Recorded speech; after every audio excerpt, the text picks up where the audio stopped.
Hello friends, welcome back to my channel Aamir Khan blog. So friends, कैसे हो आप सब? आई होप अच्छे होंगे। सो फ्रेंड्स, आज के ब्लॉग में मैं आपको बताने वाला हूँ रानी लक्ष्मीबाई का इतिहास। वीडियो को देखने से पहले आप लोगों से छोटा सा रिक्वेस्ट है, प्लीज हमारे चैनल को सब्सक्राइब कीजिएगा और साथ में फेसबुक पेज तो और जाकर आप लोग फॉलो कीजिएगा। और चैनल सब्सक्राइब करने से कोई पैसा नहीं लगता, फ्री में है। तो चलिए फ्रेंड्स, वीडियो को करते शुरू। रानी लक्ष्मीबाई का जन्म वाराणसी में 19 नवंबर 1828 को हुआ था। उनका बचपन का नाम मणिकर्णिका था, लेकिन उसे प्यार से मनु कहकर पुकारता था। उनका माँ का नाम भागीरथी बाई था और पिता मरोपंते ताबे था। मरोपंते ताबे एक मराठी थे और बाजीराव की सेवा में थे। माता भागीरथी बाई एक संस्कृति, बुद्धिमान और धर्मशिष्ट स्वभाव की थी। कहा जाता है मनु जब 4 साल की थी तब उनकी माँ की मृत्यु हो गई थी और घर में मनु को देखभाल के लिए कोई नहीं था। इसलिए पिता मनु अपने साथ पेशवा बाजीराव द्वितीय के दरबार में ले जाने लगे, जहाँ चंचल और सुंदर मनु को सब लोग उसे प्यार से सबीली कहकर बुलाने लगे। मनु ने बचपन में शास्त्र शिक्षा के साथ शास्त्र शिक्षा भी ली। सन 1842 में उनका विवाह झांसी के मराठा शासित राजा गंगाधर राव नेवालर के साथ हुआ और वे झांसी की रानी बनी। विवाह के बाद उनका नाम लक्ष्मीबाई रखा गया। सितंबर 1891 में रानी लक्ष्मीबाई ने एक पुत्र का जन्म दिया, परंतु 4 महीने की उम्र में ही उसकी मृत्यु हो गई। सन 1893 में राजा गंगाधर राव का स्वास्थ्य बहुत अधिक बिगड़ जाने पर उन्हें दत्त पुत्र लेने के लिए सलाह दी गई। पुत्र गोद लेने के बाद 21 नवंबर 1893 को राजा गंगाधर राव की मृत्यु हो गई। दत्तपुत्र का नाम दामोदर राव रखा गया था। ब्रिटेनी राज ने अपने राज्य हड़प नीति के तहत बालक दामोदर राव के खिलाफ अदालत में मुकदमा दायर कर दिया। हालांकि मुकदमे में बहुत बहस हुई, परंतु इसे खारिज कर दिया गया। ब्रिटेनी अधिकारियों ने राज्य का खजाना जब्त कर लिया और उनके पति के कर्ज को रानी के सालाना खर्च में काटने का फरमाना जारी कर दिया। इसके परिणाम स्वरूप रानी को झांसी का किला छोड़कर झांसी की रानी महल में जाना पड़ा। रानी लक्ष्मीबाई ने हिम्मत नहीं हारी, उन्हें हर हाल में झांसी की राज्य की रक्षा करने का निश्चय किया। झांसी 1897 का संग्राम एक प्रमुख केंद्र बन गया, जहां हिंसा भड़क उठी। रानी लक्ष्मीबाई ने झांसी की सुरक्षा सुदृढ़ करना शुरू कर दिया और एक स्वयं सेवा का सेना संगठन प्रारंभ किया।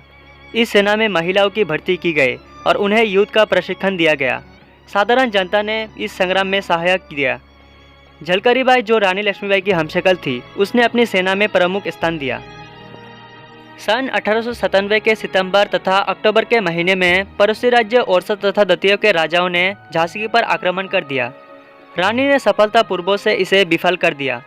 1898 के जनवरी के महीने में ब्रिटेनी सेना ने झांसी की ओर बढ़ना शुरू कर दिया और मार्च के महीने में शहर को घेर लिया।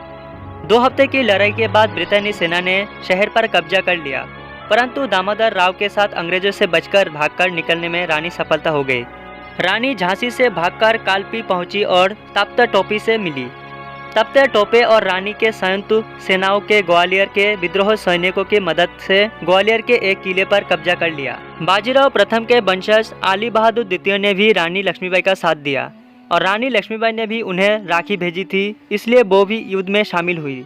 ऐसा कहा जाता है 18 जून 1898 को ग्वालियर के पास कोटा के सराय में ब्रिटेनी सेना से लड़ते हुए रानी लक्ष्मीबाई की मृत्यु हो गई। और कई इतिहासकारों का कहना है कि रानी लक्ष्मीबाई 29 वर्ष की उम्र में अंग्रेज साम्राज्य के सेना से युद्ध किया और रणभूमि में वीरगति प्राप्त हुई। बताया जाता है कि सिर पर तलवार के बार से शहीद हो गए थे रानी लक्ष्मीबाई। रानी लक्ष्मीबाई भारत के पहले स्वतंत्र संग्राम के समय बहादुर वीरांगना थी। झांसी रानी के आखिरी दम तक अंग्रेजों के साथ लड़ाई की थी। रानी लक्ष्मीबाई के मृत्यु के बारे में ऐसा कहा जाता है कि रानी लक्ष्मीबाई को लड़ते समय ज़्यादा चोट नहीं लगी थी, परंतु काफ़ी खून बह गया था। जब वो घोड़े पर सवार होकर गड़ रही थी, तब एक बीच में झरना आई थी। रानी लक्ष्मीबाई को लगा कि यह झरना पार कर ली तो कहीं उसे पकड़ नहीं पाएगा, परंतु जब वो झरना के पास पहुंची, उनका घोड़ा आगे जाने से मना कर दिया। तभी अचानक से पीछे से रानी लक्ष्मीबाई के कमर पर तेजी से राइफल से वार कर दिया, जिसके कारण काफ़ी खून बहने लगे। खून को रोकने के लिए जैसे ही वो अपने कमर पर हाथ लगाई, तभी अचानक से उनके हाथ से तलवार नीचे गिर गए। फिर वापिस अचानक से एक अंग्रेजी सैनिक ने उनके सिर पर तेजी से वार कर दी, जिसके कारण रानी का सर फट गया था। फिर वो घोड़े पर नीचे गिर गया था। कुछ समय बाद एक सैनिक रानी लक्ष्मीबाई को पास वाले मंदिर में लेकर गए। तभी थोड़ी थोड़ी उनका साथ चालू थी। वो मंदिर के पुजारी को रानी लक्ष्मीबाई ने कहा, मैं अपने पुत्र दामोदर को आपके पास देखने के लिए छोड़ रही हूँ। यो बोलने के बाद उनकी सांसें बंद हो गए थे। फिर उनका पूरा क्रियाक्रम किया गया। ब्रिटिश जनरल ह्यूरोज ने रानी लक्ष्मीबाई की बहुत सारी तारीफ की थी। उन्होंने कहा कि वो बहुत चालाक और ताकतवर और भारतीय सेना में सबसे खतरनाक थी। रानी लक्ष्मीबाई के निधन के बाद उनके दत्तपुत्र दामोदर राव की रक्षा किसी ने नहीं की। अंग्रेजों ने झांसी पर कब्जा कर लिया था। दामोदर राव को तरफ तरफ कर भूखों में मरने के लिए छोड़ दिया गया था। उस दौरान दामोदर राव गली गली में घूमते और जंगलों में जाकर भीख मांगकर अपना गुजारा करते थे। इस तरह से काफ़ी समय गुजर गया, तभी वे नंद खान से संपर्क में आए।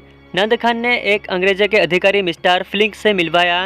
मिस्टर फ्लिंक जब मिले तो उन्हें सारी कहानी समझ आई और उन्हें महारानी विक्टोरिया के दरबार में सिफारिश लगाई, जिसके बाद उन्हें 200 रुपया प्रति महीने मिलने लगे, जिसमें उन्हें अपना गुजारा चलाया।